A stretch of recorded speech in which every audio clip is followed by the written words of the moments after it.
الحمد لله رب العالمين، والصلاة والسلام على رسوله الكريم وعلى آله وأصحابه أجمعين. أما بعد، السلام عليكم ورحمة الله وبركاته. بإذن الله سبحانه وتعالى إن حلقي شستو هشتم از آموزش كلمة التوحيد لا إله إلا الله محمد رسول الله می باشد که معنیش نیست معبودی بر حق بجز الله و محمد صلی الله علیه وسلم بنده و رسول الله و خاتم الانبیا هستند. در دو حلقه گذشته، حلقه 66 و 67، ما به شما در مسئله الولاء والبراء صحبت نمودیم و شاید 70% معلومات را در اونجا به شما بیان نمودیم و به شما بیان گشت که براءت و الولاء، موالات، این مهمترین مسئله است که باید هر مسلمان داشته باشد و یکی از لوازمات، ضروریات، مسائل مهم توحید است و توحید به الولاء و البراء توحید نیست و اسلام به این دو کلمه که الولاء و البراء هست قبول نیست. و این چنین به شما بیان گشت که براءت، خاص براءت، البراء، این شرط صحت محبت است و محبت شرط پنجمین صحت لا اله الا الله است. لا اله الا الله همان وقت صحیح می شود که محبت به وجود آید و محبت همان وقت صحیح می شود و به وجود می آید که براءت به وجود بیاید. پس کسی که براءت ندارد از مشرکین و کافرین و مرتدین، بغض و عداوت قلبی ندارد، عداوت ظاهری جسمی ندارد، داند که محبت ندارد. کسی که محبت ندارد داند که شرط صحت لا اله الا الله ندارد و لا اله الا اللهش صحیح نیست. سبحان الله. ببینید که این مسائل به هم دیگر چگونه مثل زنجیر پیوست هستند که جدا کردن ناممکن است و امکان ندارد. امروز مرجعه ها کوشش میکنند که مسئله براءت را جدا بکنند، اما ناممکن است، چرا که این دین الله است و تغییر دادنش ناممکن است. چگونه که الله سبحانه و تعالی میگوید اعوذ بالله من الشیطان الرجیم انا نحن نزلنا الذکر و انا له لحافظون. ما ذکر را، قرآن را نازل کردیم و ما خودمان حفظ میکنیم. عموم شریعت را الله سبحانه و تعالی حفظ میکند. چرا براءت شرط محبت است؟ یعنی محبتی که براءت ندارد محبت صحیح نیست، درست نیست. چرا؟ برای اینکه امروز و در روزهای گذشته هم مسلمان های پیدا می شدند که محبت الله دارند، محبت رسول دارند، محبت دین دارند، محبت توحید دارند، محبت اهل توحید دارند، اما براءت مشرکین ندارند. سبحان الله. اما براءت کافرین و مرتدین ندارند. بغض و عداوت، بغض قلبی، بدبینی قلبی و عداوت جسمی و ظاهری نسبت مشرکین، کافرین و مرتدین ندارند.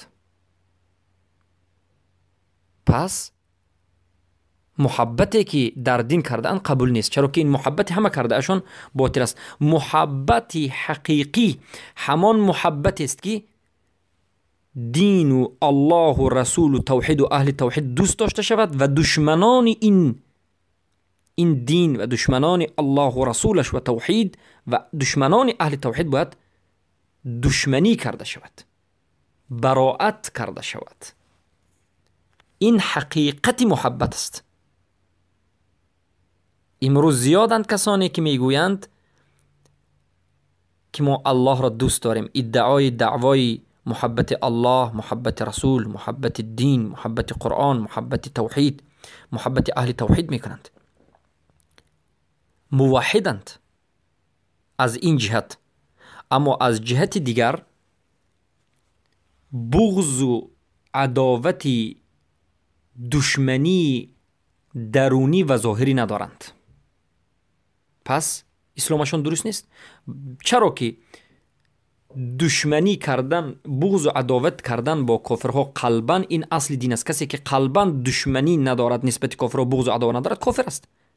اما ظاهرا البته چگونه که بیان کردیم، ظاهرا البته این واجبات از واجبات دین است که ترکش گناه کبیره است، اما کافر نمیکند، اما در بعضی حالت انسان رو کافر میکند. پس برادرم و خواهر موحدم، بارک الله فیکم، براءت را به توحیدت آمیخته ساز. براءت مشرکین، براءت کفار، براءت مرتدین و تکفیر کردن آنها باید در تو به وجود بیاید تا که توحیدت صحیح گردد.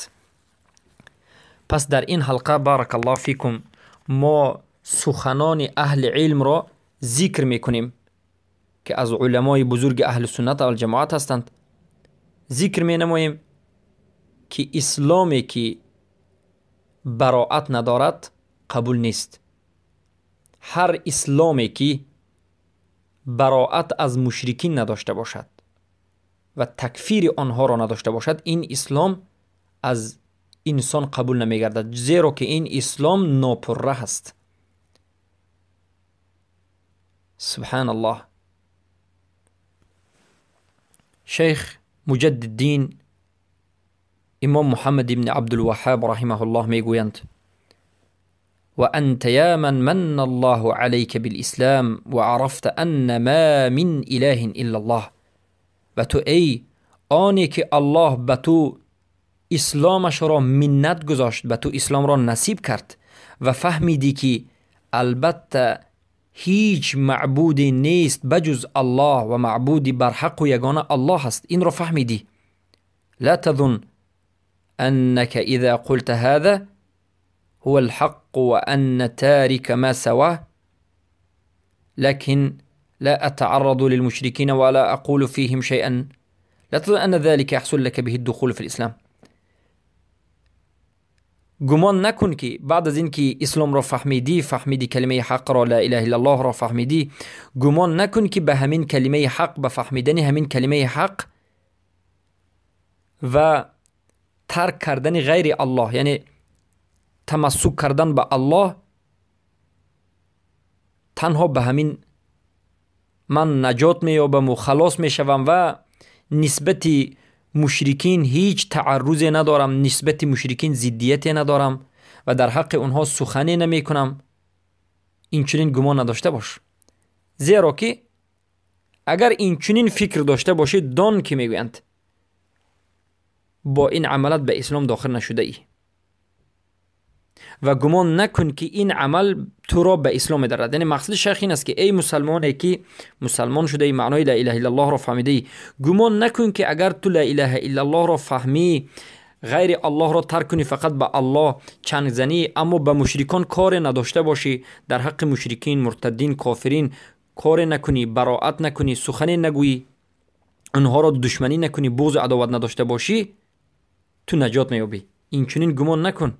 باید بدانی که میگند اگر همین طور فکر کرده باشی که تو لا اله الا الله بگویی، فقط به الله چنگ زنی، به کافرها کار نداشته باشی، به مشرکین، به مرتدین کار نداشته باشی، براءت نداشته باشی، به اسلام داخل نمیشوی و اسلام بر تو حاصل نمیگردد. سبحان الله. امروز چقدر مسلمان های پیدا میشوند که در حقیقت الله را دوست دارند، رسول الله را دوست دارند، اهل موحدین را دوست دارند، اما از مشرکین براءت نکرده اند. از کافرین براءت نکرده اند. کافرین و مشرکین را در حقشان حالا بغض قلبی هم ندارند و عداوت ظاهری هم ندارند. سبحان الله. پس اینها کیها اند؟ کسانی که اسلامشان صحیح نیست. کافرین را کافر گفته نمیتوانند. الله المستعان. و در دوام شیخ الاسلام میگویند بل لابد من بغضهم و بغض من يحبهم مثبتهم و معاداتهم كما قال ابوك ابراهیم. بلکه بدان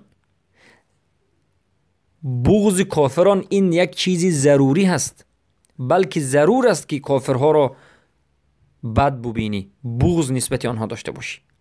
نه فقط کافر و مشرک و مرتد را، بلکه بغض و عداوت داشته باشی نسبت کسانی که کافران را دوست می دارند. سبحان الله. ببینید این مسئله بنایت نازک است. فقط کافران و مشرکان و مرتدان را بد دیدن و بغض و عداوت باطنی و ظاهری کردن کافی نیست، بلکه هر کسی که کافران و مشرکان و مرتدان را از مسلمانان دوست می دارند باید این را هم بد بینی. چرا که و من یتولهم منکم فانه منهم. هر کسی که از مسلمان ها از شما کافران را دوست بدارد و دوست خود قرار بدهد، موالات بکند، از همون کافر است، کافر است. پس شیخ الاسلام میگند هر کسی که کافران را، مشرکین مرتدین را دوست می‌دارد، اونها را هم باید تو بد ببینی و دشمنی بکنی. چگونه ای که پدرت ابراهیم علیه السلام گفت. الله سبحانه و تعالی میگوید در سوره ممتحنه آیه 4 آمده است ولقد كان لكم اسوة حسنه. به تحقیق برای شما ای امت اسلام، ای مسلمان ها، یک الگوی نیکوی است. فی ابراهیم والذین معه. ابراهیم، در ابراهیم و آن کسانی که همراه ابراهیم از اهل ایمان بودند. اذ قالوا لقومهم. زمانی که به قومشان گفتند إنا براء منكم ومما تعبدون من دون الله كفرنا بكم وبدا بيننا وبينكم العداوة والبغضاء أبدا حتى تؤمنوا بالله وحده. البته و هر آینه ما براءت می جوییم از شما، یعنی بغض قلبی داریم و عداوت ظاهری داریم و بیزار از شمایم ای مشرکین و از آن چیزی که شما غیر الله می پرستید از اونم بیزاریم. ما به شما کفر ورزیدیم، یعنی شما را رد کردیم، قبول نداریم و بین ما و شما عداوت و بغضها ابداً باقی میماند تا همان زمانی که به الله یگانه ایمان بیاورید. الله اکبر. الله میگه که در همین عملی ابراهیم شما پیروی نمایید. در همین عمل، در براءتی که ابراهیم از مشرکین کرده اند، از طاغوت کرده اند، ابراهیم را الگوی خود بگیرید. به عباره دیگر معنای آیت این است که ای امت اسلام، ابراهیم و کسانی که به ابراهیم پیرو بودند و ایمان آورده بودند برای شما الگوی بینهایت قوی است، نمونه است برای یکتا پرستی و براءت جستن از مشرکین و کافرین مرتدین که ابراهیم گفتند. چگونه نمونند؟ نمونه اینجاست که ابراهیم به قومشان گفتند که حتما ما از شما بیزار هستیم و آن چیزی که از غیر الله میپرستید از اونم بیزاریم و ما به شما کفر ورزیدیم، به خود شما، به عمل مشرکی شما، و بین ما و شما عداوت و بغضها باقی میماند. دو رکنی چی؟ براءت، بغض رکنی قلبی، عداوت رکنی جسمی باقی میماند تا همان زمانی که ایمان به الله یگانه بیاورید. پس به الگویتان پیرو باشید. ای امت اسلام، ای برادرم و خواهر موحدم، به پدرت ابراهیم، به الگوی نمونه‌ات که الله اون را به تو نمونه کرده است پیرو بشو و بر طاغوت و بر کافرین و مشرکین کفر بورز و براءت قوی خود را اعلام بکن. سبحان الله. بل در دوام الشیخ میگویند ولو یقول رجل انا اتبع النبی وهو على الحق لكن لا اتعرض للات وعزى ولا اتعرض ابا جهل وامثاله ما علي منهم لم يصح اسلامه. و اگر یک مرد بگوید، یک انسان بگوید که من پیروی رسول الله صلی الله علیه و سلم میکنم و من اعتقاد دارم که رسول الله در دین حق است، اما یا که لیکن اعتراض نسبتی بت‌های مشرکین نمیکنیم، لات، عزا، و اعتراض به ابو جهل و ابو لهب و امثالش، عتبه و ربه و شبه و اینو، اعتراض به اونها هم کاری ندارم، زیرا که نه از این بت‌ها نه از این مشرکا به من هیچ ضرری نرسیده است. لم یصح اسلام، اسلام این انسان صحیح نیست. یعنی مثال امروزه بگیم، هر کسی بگوید که من پیروی رسول الله میکنم، رسول الله حق است، اما به طاغوت ها کار ندارم، به حکم غیر ما انزل الله که امروز هست کار ندارم، خوب است،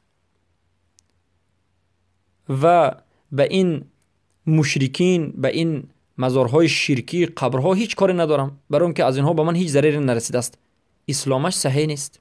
بارک الله فیکم.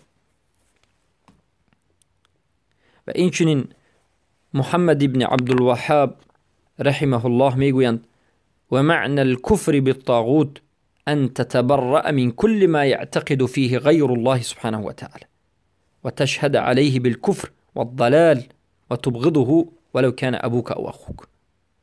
و معنای کفر بر طاغوت این است که تو بیزاری بجویی، تتبرع، بیزاری بجویی، براعت را اعلام بکنی، بغضی قلبی و با دشمنی ظاهری از همه آن چیزی که یعتقد فیه غیر الله، از همه همون کسانی که چیزانی که اعتقادش غیر الله هست، و شهادت بدهی بر کفر بودن و ضلالت و در گمراهی بودنی همون چیزها، همون کسها، و بعدش ببینی گرچنده که پدرت یا برادرت باشد، یعنی گرچنده که پدرت یا برادرت یا دیگر انسان ها باشد، فرقی ندارد که کسی از انسان ها نباشد که اعتقاد غیر الله را بکند، به غیر الله اعتقاد بکند، باید از همون انسان ها بیزاری بجویی،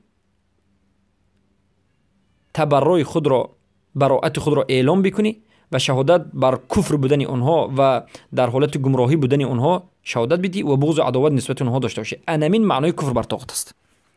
بارک الله فیکم.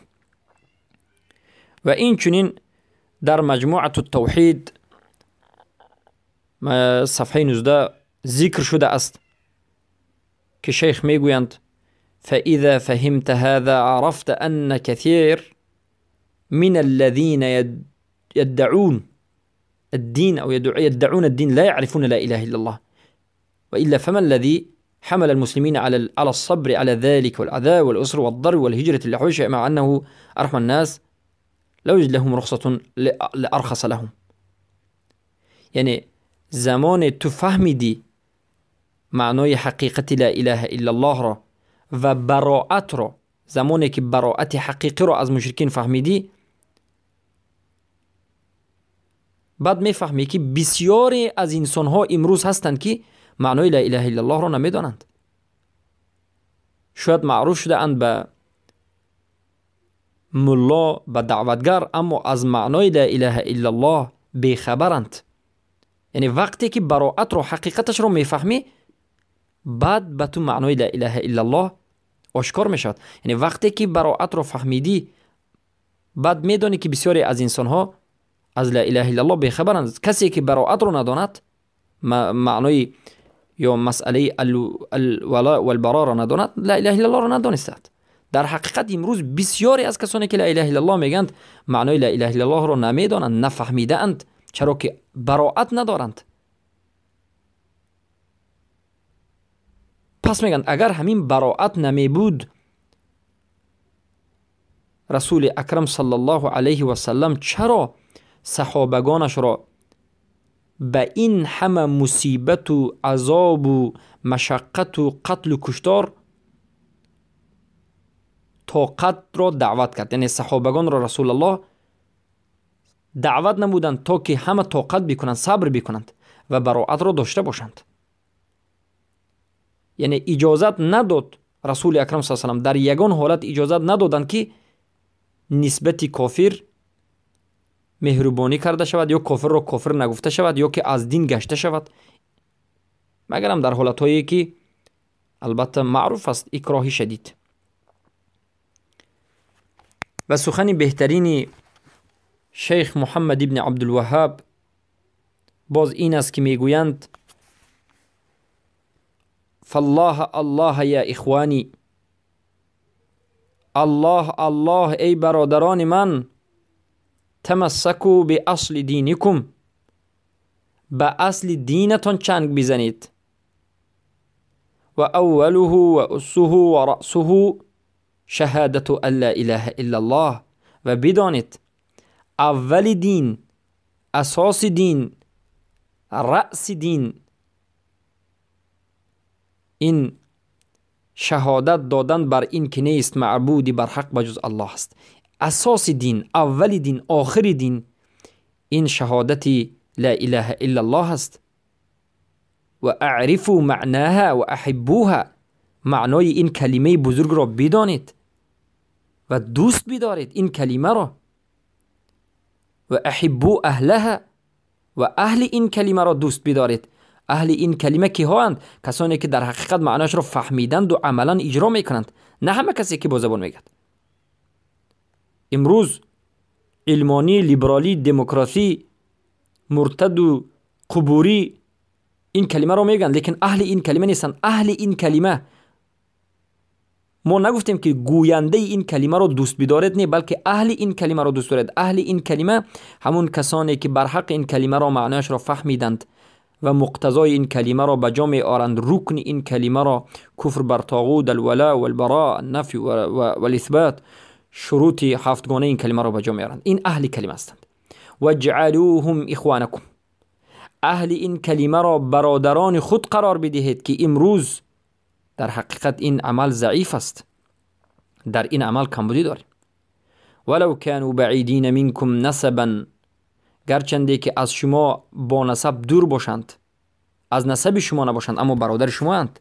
وکفروا بالطواغیت و عادوهم و ابغضوهم، و به طاغوت ها کفر ورزید و دشمنی بکنید و بغض و عداوت داشته باشید. طاغوت معروف است. ابن القیم اجازه میگن طاغوت بینها چیزی بسیار است و طاغوت را تعریف میکنند و میگن معنی داد میکنند و میگویند كل ما تجاوز به العبد حده من معبود او مطبوع او مطاع، هر آن چیزی که بنده حدش را تجاوز میکند و میگذرد، افراط میکند، غلو میکند در عبادت یا که در طاعت یا که در اتباع. برای همین علما میگن در سه چیز طاغوت به وجود میاد: در عبادت، در طاعت و در اتباع و پیروی. در غیر دین، در غیر الله و رسولش. و ابغضوا من احبهم او جادل عنهم او لم یکفرهم. برادران و خواهران موحدم، سخت دقت بدهید که همینجا بینها جای نازک است و عقیده مهم اهل سنت و جماعت است. ما گفتیم به طاغوت ها کفر ورزید و دشمنی بکنید و بغض و عداوت داشته باشید، کافی نیست، دوام دارد. و ابغضوا من احبهم، و بغض و عداوت داشته باشید نسبت کسانی که کافران را دوست می دارند. سبحان الله.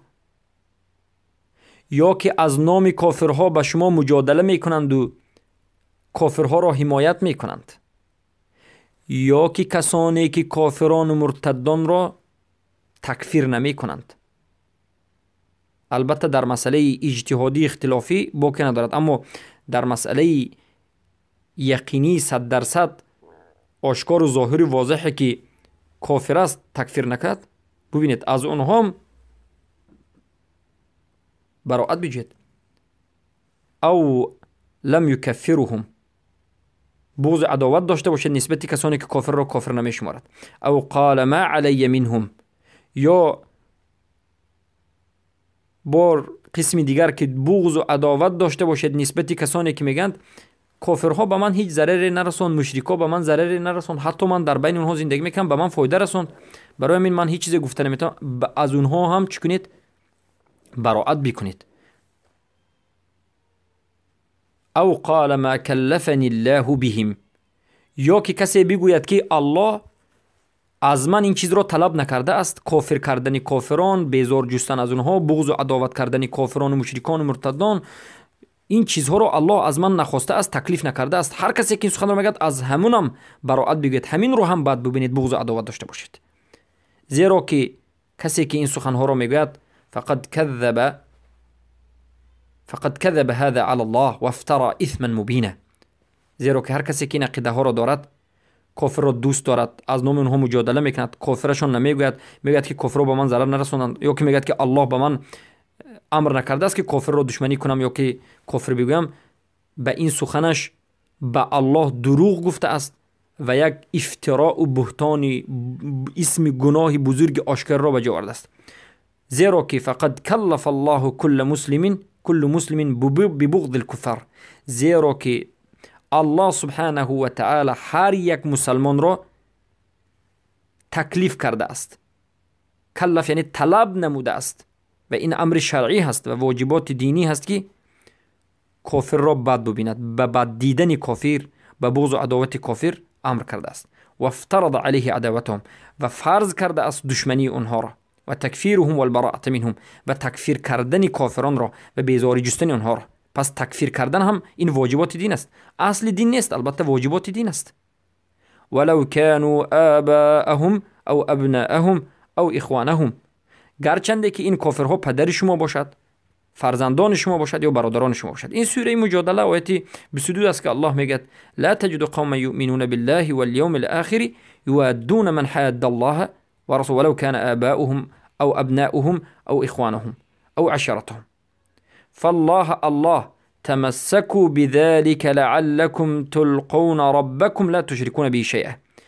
پس الله که چنگ بزنید به همین گفته ها تا که امید کرده شود که ربتون، اللهتون را ملاقات بکنید در حالتی که به وی چیزی را شریک انجام نداده باشید. سبحان الله. یعنی وقتی که این چیزها را عملا انجام دادید، از شرک دورید و امید است که وقتی که به الله روبرو میشید از شرک دورید. و این سخنی در حقیقت زیبای پرمعنای شیخ مجددین محمد ابن عبدالوهاب رحمه الله بود. و یکی دیگر سخن شیخ محمد ابن عبدالوهاب را ذکر میکنیم که در فتاوا مجله 8 113 صفحه آمده است که یک جمله است، میگویند ان الانسان لا يستقيم له دين ولا اسلام ولو وحد الله وترك الشرك الا بعداوه المشركين وتصريح لهم بالعداوه والبغضاء.